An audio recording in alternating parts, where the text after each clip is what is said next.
I made a TikTok at one point, and I was saying, it was one of those ones where I was being funny for no good reason, but I was walking towards the camera and I was saying something along the lines of, the problem with giving people answers is that as soon as you do, they expect you to, and then I just stop the video. Right? And that is the problem with giving people answers.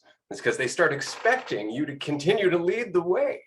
Right. And so I was encouraging awareness just by adding a little uncertainty. And to me, that's incredibly funny, because that is the best thing that we can do for people. And it's the thing that they appreciate the least.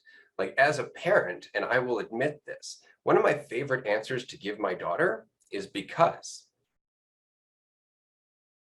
That's the answer. And it's a terrible, terrible, terrible answer. But sometimes that is the answer. And there are infinite reasons why, or at least infinite reasons you could perceive it to be why, but it's just the way it is, right? And so it's kind of akin to what my teacher in Kung Fu used to tell me: just listen. To what? Find out as you listen. Well, thanks. That's super helpful, right? But it is that thing where baby-proofing the world, adding arrows pointing the direction the whole time, isn't helping us.